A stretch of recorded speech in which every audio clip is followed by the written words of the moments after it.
Hindenburg के allegations के related Adani group ने एक 413 पेजेस का रेस्पॉन्स दिया था और ये रेस्पॉन्स देने के बाद अडानी ग्रुप के ऊपर एक बहुत बड़ा अटैक हो जाता है और वो अटैक हिंडनबर्ग के रेस्पॉन्स में आता है, जहां पर हिंडनबर्ग स्ट्रेट फॉरवर्ड ये बोल देता है कि fraud can not be obfuscated by nationalism और a bloated response that ignores every key allegations we raised. यानी सिंपल वर्ड्स में हिंडनबर्ग ये बोल रहा है कि आप नेशनलिज्म के आड़ में फ्रॉड को छुपा नहीं सकते या आप एक बहुत बड़ा 413 पेजेस का रेस्पॉन्स देके उसके अंदर भी आप फ्रॉड को छुपा नहीं सकते। एंड मोर ओवर ये जो रेस्पॉन्स आपने दिया है वो हमारे की एलिगेशंस को इग्नोर करता है और उसे आंसर नहीं करता है, ऐसा वो अपने रेस्पॉन्स में बोलते हैं। और वो कैटेगरिकली ये भी बोलते हैं कि Adani fail to specifically answer 62 of our 88 questions, यानी जो 88 क्वेश्चंस हिंडनबर्ग रिसर्च ने अपने रिपोर्ट में रेज किया था as a challenge to Adani group, जिसको अडानी ग्रुप अपने रिपोर्ट में क्लेम करता है कि उन्होंने सारे क्वेश्चंस का जवाब दिया है, वहां पर हिंडनबर्ग बोलता है कि आपने तो हमारे 62 क्वेश्चंस को तो आंसर ही नहीं किया है, जिसमें विनोद अडानी के रिलेटेड बहुत सारे एलिगेशंस है। और सरप्राइजिंगली यहाँ पर हिंडनबर्ग सरप्राइजिंगली अडानी ग्रुप को केतन पारेख के साथ लिंक करते हैं, जिन्होंने 2001 में एक बहुत बड़ा स्टॉक मार्केट स्कैम किया था, जिसके बारे में अभी कुछ ही टाइम में हम डिटेल में बात करेंगे। तो बात यहाँ पर तक तो ठीक था, लेकिन हिंडनबर्ग रिसर्च एक स्टेप आगे जाके ये भी बोल देता है कि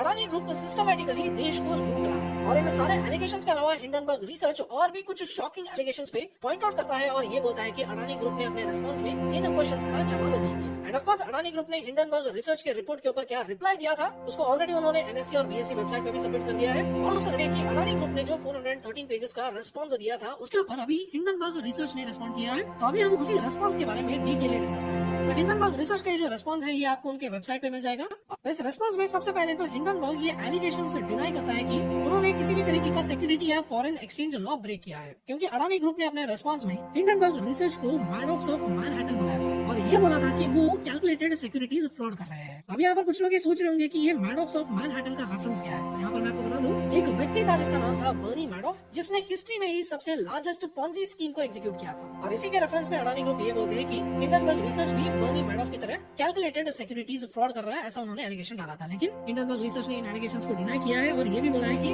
अडानी ग्रुप ऐसा कोई लॉ पॉइंट आउट नहीं कर पाया है जिसको हमने ब्रेक किया है। अगर हमने ब्रेक किया है लॉ तो पॉइंट आउट कीजिए कौन सा लॉ ब्रेक किया है, ऐसा वो अपने रिपोर्ट में पूछा है। और इस रिपोर्ट में हिंडनबर्ग रिसर्च अडानी ग्रुप ने अपने रिपोर्ट में जो एलिगेशन लगाया था कि हिंडनबर्ग रिसर्च का रिपोर्ट एक कैलकुलेटेड अटैक है इंडिया के ऊपर, उसकी तरफ भी पॉइंट आउट करता है। और इसके जवाब में वो ये बोलता है कि we disagree. To be clear, we believe India is a vibrant democracy and an emerging superpower with an exciting future. We also believe India's future is being held back by the Adani Group, which has draped itself in the Indian flag while systematically looting the nation. इसको हिंदी में अगर मैं translate करूं तो Hindenburg research ये बोल रहा है कि वो इंडिया के फ्यूचर के ऊपर और इंडिया के डेमोक्रेसी के ऊपर बहुत ज्यादा पॉजिटिव है, क्योंकि उन्हें लगता है कि इंडिया का फ्यूचर बहुत ज्यादा एक्साइटिंग है। लेकिन वो ये भी बोलते हैं कि इंडिया का जो फ्यूचर है उसको अडानी ग्रुप होल्ड बैक कर रहा है। और यहाँ पर हिंडनबर्ग रिसर्च अडानी ग्रुप के खिलाफ एक बहुत बड़ा अटैक करता है और वहाँ पर ये बोल देता है कि अडानी ग्रुप जो है वो अपने आप को इंडियन फ्लैग में लपेट के सिस्टमैटिकली इंडिया को लूट कर रहा है ऐसा। और उसके बाद इस रिस्पॉन्स में हिंडनबर्ग रिसर्च ये भी बोल देता है कि a fraud is a fraud, क्यों ना उसको दुनिया का one of the richest individual ही कर रहा हो। और उसके बाद वो ये पॉइंट आउट करते हैं कि उन्होंने जो 88 क्वेश्चंस अपने पहले रिपोर्ट में पूछा था उनमें से 62 क्वेश्चंस को अडानी ग्रुप ने आंसर नहीं किया है या अडानी ग्रुप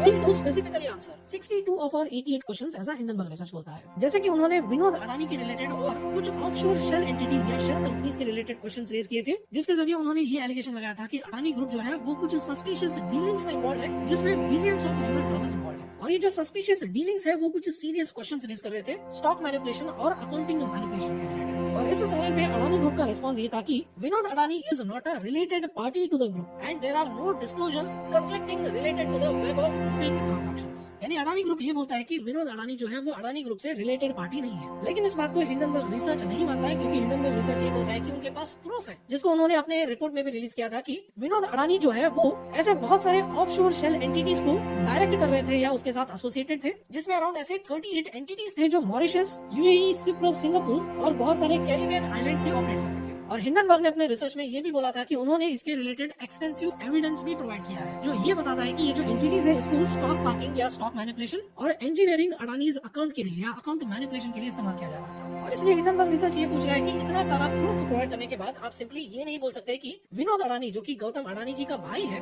वो अडानी ग्रुप के साथ रिलेटेड नहीं है। आप सिंपली ऐसा नहीं बोल सकते। अगर ऐसा है तो उसके अगेंस्ट प्रूफ भी प्रोवाइड कीजिए, ऐसा उनका मानना है। और ऐसा हिंडनबर्ग रिसर्च का इसीलिए कहना है क्योंकि उन्होंने स्पेसिफिकली ये पूछा था कि जो Vinod Adani associated offshore shell entities थे या शेल कंपनीज थे, उनके जरिए जो billions of dollars Adani group में फ्लो हुआ था, उन फंड्स का सोर्स क्या है उन्होंने वो पूछा था। और उसके रिस्पांस में अडानी ग्रुप ने अपने रिप्लाई में सिर्फ ये बताया है कि we are neither aware nor required to be aware of these source of funds, ऐसा उन्होंने रिस्पॉन्ड किया। लेकिन हिंडनबर्ग रिसर्च इस रिस्पॉन्स को एक्सेप्ट नहीं कर रहा है, क्योंकि उन्होंने स्पेसिफिकली एग्जांपल देके पूछा था कि इन स्पेसिफिक फंडिंग का सोर्स क्या है। जैसे कि मॉरिशस एंटिटी से $253 मिलियन का लोन जिस एंटिटी के डायरेक्टर विनोद अडानी है, एक मॉरिशस की एंटिटी से या मॉरिशस की कंपनी से $692.5 मिलियन का इन्वेस्टमेंट, और इस एंटिटी को कंट्रोल करता है head of the Adani group private family investment office. और इसलिए हिंडनबर्ग रिसर्च ने ये बोला है कि ऐसे स्पेसिफिक क्वेश्चंस पूछने के बाद भी अडानी ग्रुप सिर्फ ये नहीं बोल सकता है कि हम इसके बारे में अवेयर नहीं है और ये जो सोर्स ऑफ फंड्स है इसके बारे में हमें अवेयर होने की जरूरत भी नहीं है, ऐसा वो नहीं बोल सकता। ऐसा हिंडनबर्ग रिसर्च का मानना है, क्योंकि हिंडनबर्ग रिसर्च का ये मानना है कि ये जो इन्फॉर्मेशन है ये अडानी ग्रुप की इंटीग्रिटी के लिए बहुत ज्यादा क्रिटिकल है, क्योंकि ये फंड्स लॉन्ड्रिंग पे, राउंड टिपिंग पे या इससे आने वाले कैश से कहीं स्टॉक को मैनिपुलेट नहीं किया जा रहा है, इसके ऊपर बहुत सारे सवाल हैं। और उसके बाद हिंडनबर्ग रिसर्च ये भी पूछता है कि उन्होंने अपने रिपोर्ट में न्यूमरस इरेगुलरिटीज और कनेक्शंस को आउटलाइन किया था between suspected offshore stock market entities and Adani promoters, और उन्होंने कुछ की क्वेश्चन पूछा था कि क्या इसमें प्रमोटर होल्डिंग फुल्ली डिस्क्लोज्ड है या नहीं। और अडानी ग्रुप ने इसके रिस्पॉन्स में सिंपली ये बोल दिया था कि उन्हें पता नहीं है कि लार्जेस्ट पब्लिक होल्डर्स कौन है। लेकिन यहाँ पर फिर से हिंडनबर्ग रिसर्च इससे डिसएग्री करता है और ये बोलता है कि और कुछ एग्जांपल्स भी देता है कुछ ऐसे मॉरिशस बेस्ड एंटिटीज का जिनका लार्ज इन्वेस्टमेंट है अडानी स्टॉक्स में, जैसे कि APMS investment funds, trust of funds, LTS investment funds, Elva India opportunity funds, Opal investments, जिनका एसेट्स भी आप यहाँ पर यूएस डॉलर्स में देख सकते हैं, और उन एसेट्स में उन्होंने कितना परसेंटेज अडानी कंपनीज में इन्वेस्ट किया है वो भी यहाँ पर देख सकते हैं। क्योंकि जनरली अगर आप देखेंगे तो कोई इन्वेस्टमेंट कंपनी क्या करता है, वो अपने इन्वेस्टमेंट को डाइवर्सिफाई करता है, अलग अलग स्टॉक्स में डालता है, अलग अलग एसेट्स में इन्वेस्ट करता है। लेकिन यहाँ पर हिंडनबर्ग रिसर्च इन कंपनीज की तरफ सस्पिशियस इसलिए है क्योंकि इनके पास जो भी पैसा आ रहा है या इनके पास जो भी पैसा है उसमें से 99%, 89%, 97%, 98% और 100% अडानी स्टॉक्स में ही इन्वेस्ट किया जा रहा है। और इस लिस्ट में जो ईपीएस इन्वेस्टमेंट फंड है और क्रेस्टा फंड है, इस नाम को आपने पहले भी सुना होगा, क्योंकि आपको याद होगा जून 2021 में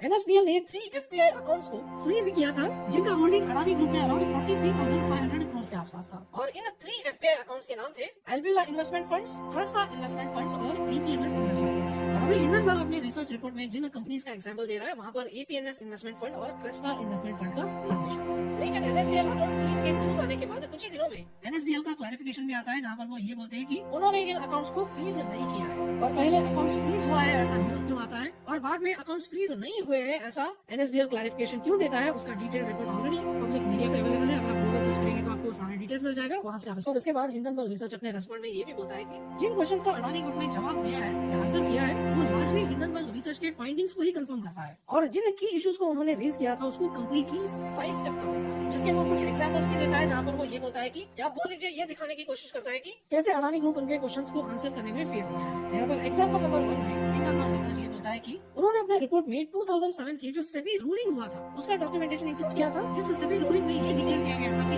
Adani promoters had aided and abetted infamous market manipulator Ketan Parekh in his manipulation of shares of AEL, जो कि अडानी एंटरप्राइजेस का प्रीसीडर एंटिटी था। यानी हिंदी में अगर बताऊं तो 2007 में सेबी का एक रूलिंग हुआ था जहां पर सेबी ने ये डिक्लेयर किया था कि अडानी प्रमोटर्स ने केतन पारेख को एड किया था और उसको एनकरेज या उसको असिस्ट किया था एईएल के शेयर्स को मैनिपुलेट करने के लिए। और ये मैं नहीं बोल रहा हूँ, ये सेबी का रूलिंग है जिसको हिंडनबर्ग रिसर्च ने अपने रिपोर्ट में इंक्लूड किया था। और इसी के बेसिस पे हिंडनबर्ग रिसर्च ने ये पूछा था कि how does Adani explain this coordinated systematic stock manipulation in its shares together with India's most notorious convicted stock fraudster. और अडानी ग्रुप ने अपने रिस्पांस में इस क्वेश्चन को इनकरेक्ट दिया विदाउट एनी एक्सप्लेनेशन। और उसके बाद दूसरा एग्जांपल में वो ये बोलते हैं कि उन्होंने कुछ ऐसे एविडेंस प्रोवाइड करके ये दिखाया था कि सेबी ने 70 एंटिटीज और इंडिविजुअल्स इंक्लूडिंग अडानी प्रमोटर्स को इन्वेस्टिगेट और प्रोसिक्यूट किया था for stock manipulation in Adani stocks between 1999 to 2005। और इसके रिलेटेड हिंडनबर्ग रिसर्च ने अपने रिपोर्ट में ये एक्सप्लेनेशन मांगा था कि क्यों अडानी के listed companies regularly market manipulation investigation और प्रोसिक्यूशंस के लिए सब्जेक्ट किए जाते हैं। इसके जवाब में अडानी ग्रुप ने अपने रिप्लाई में ये बोला था कि they are not aware of nor we are required to be aware of any proceedings against those other entities and individuals. और हिंडनबर्ग रिसर्च का ये मानना है कि अगर आपके ऊपर रिपीटेड स्टॉक मैनिपुलेशन के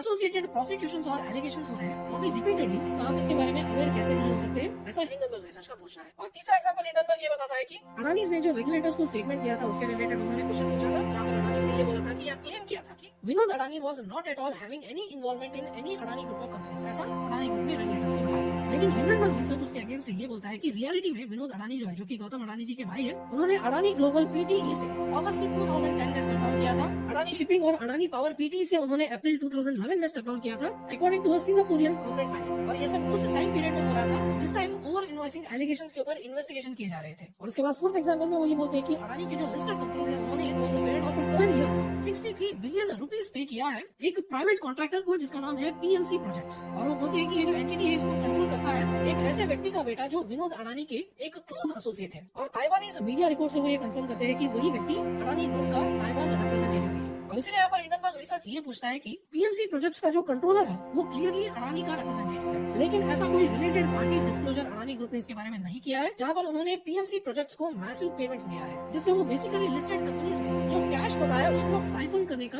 एलिगेशन लगाते हैं, या गलत तरीके से या इलीगल तरीके से कंपनी से कैश निकालने का एलिगेशन लगाते हैं। और इस एलिगेशन या सवाल के ऊपर अडानी ग्रुप ने जो रिस्पॉन्स दिया है उसमें उन्होंने किसी भी तरीके का आंसर नहीं दिया है, बल्कि उन्होंने DRI का इन्वेस्टिगेशन रिपोर्ट की तरफ रेफर किया है। उसके बाद फिफ्थ एग्जांपल में वो ये बोलते हैं कि रिपोर्ट से क्लियरली दिखाता है कि मॉरिशस शेयर होल्डर जो है उन्होंने इफेक्टिवली अडानी ग्रीन को बेल आउट किया है और अडानी ग्रीन ने डिलिस्ट होने से बचाने के लिए 2 बार ऑफर फॉर सेल में पार्टिसिपेट भी किया है। और उसके बाद हिंडनबर्ग रिसर्च ने अडानी ग्रुप से इस इन्वॉल्व एंटिटी के बारे में डिटेल्स पूछा था और उनको उन्होंने वीकली शेयर होल्डिंग पैटर्न होता है उसका ट्रांजैक्शन का डेटा भी दिखाया था। और उसके बाद सिक्स्थ एग्जांपल में हिंडनबर्ग रिसर्च ये बोलता है कि एक चाइनीज नेशनल चैंग चुंग लिंग जिसके साथ अडानी ग्रुप का लिंक है ऐसा हिंडनबर्ग रिसर्च मानता है, उसको क्लैरिफाई करने के लिए अडानी ग्रुप को किसी भी तरीके का अटेम्प्ट भी नहीं करना है, ऐसा हिंडनबर्ग रिसर्च मानता है। और हिंडनबर्ग रिसर्च यहाँ पर ये भी क्लैरिफाई करता है कि ये जो चिंग चुंग लिंग है उसका relationship Adani group including with Vinod Adani क्या है वो भी यहाँ पर वो क्लैरिफाई करता है। और यहाँ पर देखिए वो बोल्ड लेटर्स में ये हाईलाइट करते हैं कि this is an important matter not only for share holders but also India's national interest, because यहाँ पर वो ऐसा क्यों है उसको एक्सप्लेन करते हैं। An entity Gudami international